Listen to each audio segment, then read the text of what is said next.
Hi guys, thanks for joining me today. I'm Marilyn and my channel is Making with Marilyn. Now on today's video, I'm going to make a DTF shirt.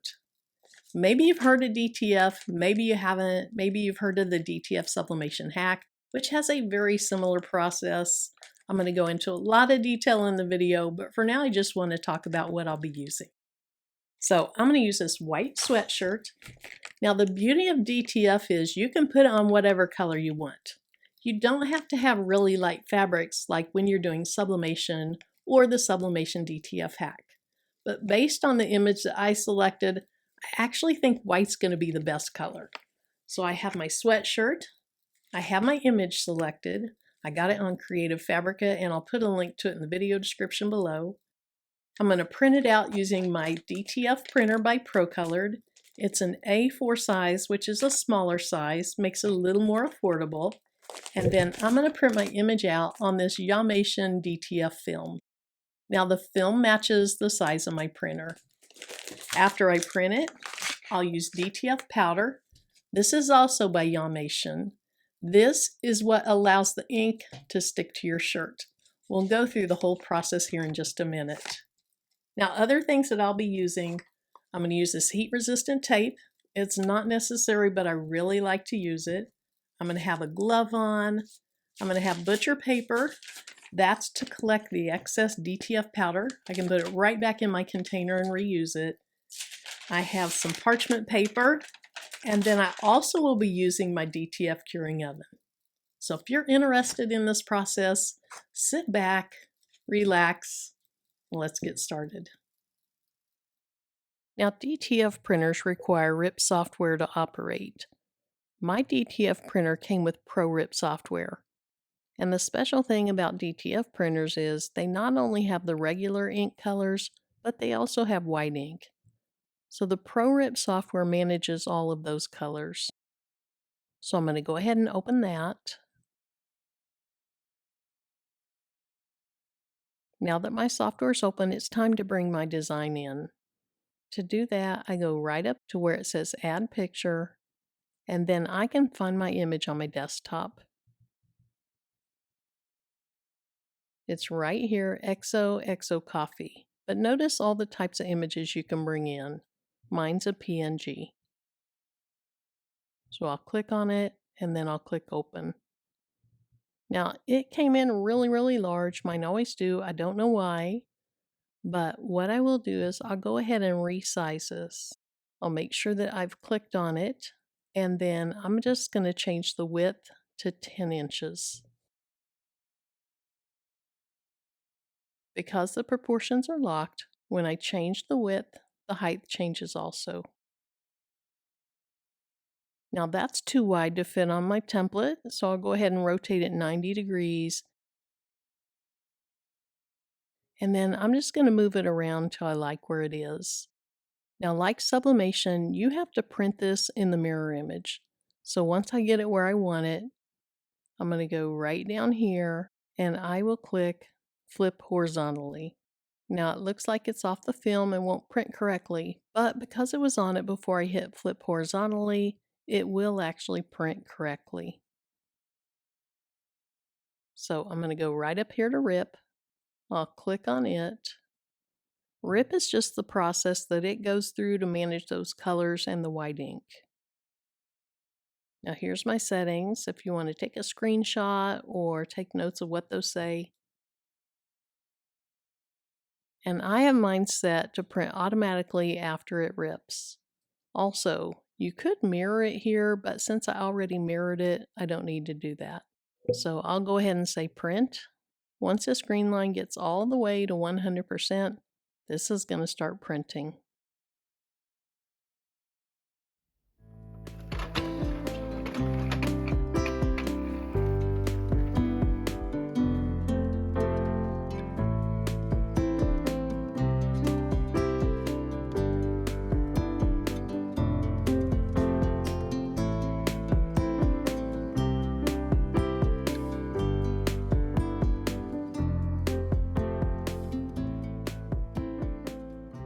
Now here's how it printed out. You're looking at this through the film.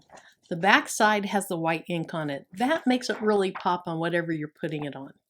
So the next step is go ahead and put your DTF powder on it. Now, I always shake mine up about 15 minutes before I'm going to use it so that I break up any clumps. I'm going to put on my glove. I don't like putting my hand down in there. And then when I am making this by myself, when I'm printing these and curing these by myself, then I often use the little respirator as well. So I have a little condiment cup in here, and I'm just going to dig out a bunch of that, and then I'm going to apply it generously to the back of this print. Because you're going to put what you don't use back into the container, you're not going to use too much. Okay, so I have it on there. Now I'm just going to go back and forth so that that powder attaches itself to all of the ink. You want to make sure that every bit of this ink is coated with it. So go back and forth several times.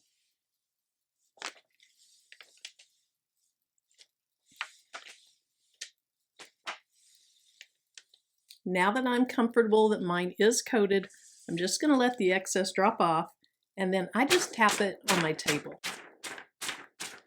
Now we're ready to go ahead and cure this. Now right now, it looks like there's some fine sugar on the back of this. Once we melt it, it's going to become a liquid, and then it's going to solidify by the time we take it out of the curing oven.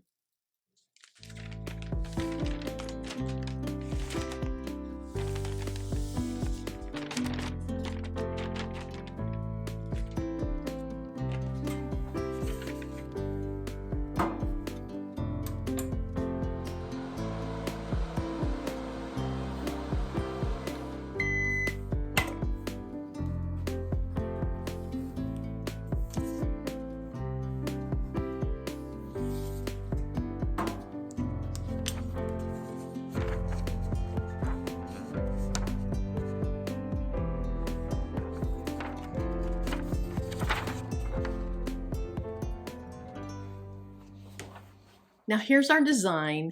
It is cured and ready to go. And you might be able to see a crease right here. I'm going to talk about that here in just a minute. But look at those colors. Aren't those going to look beautiful on a white sweatshirt? Now I did pre-press the shirt already. I wanted to remove the moisture and give myself a nice flat space to work with. I also used the lint roller to remove any excess fibers. So we're ready to put this on. Now what I did is I took my image and I had the sides come together so that I could find the center. Once I found the center, I just put a crease in it, and that's going to help me place it on my shirt.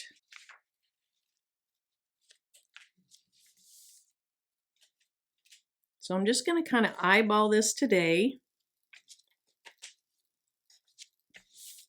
I think that looks pretty good. Before I press it, I'll hold it up and look at it. I might move it over just a little bit to the left. And then I'm going to use some heat resistant tape. This step is not necessary. I just do it because I have to carry my shirt over to the press. Now I preheated my press, but I turned it off because it's a little bit noisy when it's on. I'm using an HTV auto press. I'm going to press this at 325 degrees for 15 seconds.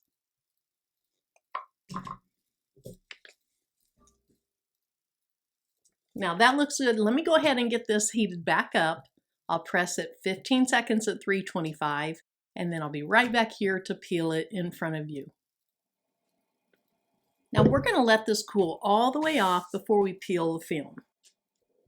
If you have a granite countertop, you can flip this over, rub it on the cold countertop, and that helps. I have a ceramic tile. A lot of the times I'll put that cold tile down, and that speeds up the process. For today, I'm just going to have to be patient. Okay, I think this is cooled off enough. Let me go ahead and turn it so you can kind of see it. Hopefully you can see that coming off there.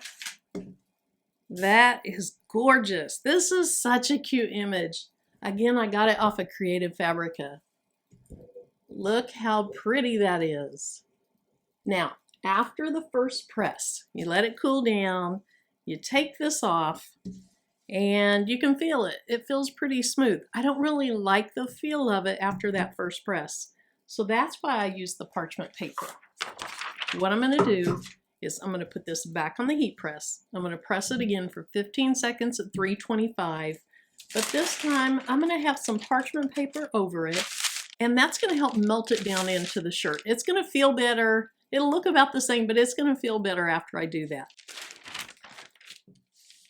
Now it's doing its second press. A lot of the times I like to use my traditional heat press that I can really increase the pressure on, but I wanted you to see it, so we're doing it right here. All right, now that we have that second press done, this should feel a lot better. Let me give it just a minute to cool down so I can touch it. Okay, you don't have to wait very long, about 10 seconds or so, and it'll be cool enough to touch it. This feels so much better than it did. It looks about the same, but it does feel better. You can tell that it's really melted down into the fibers better. I don't know for sure, but I feel like it will wash better with that second press. Let me show you. Let me know what you think about this shirt.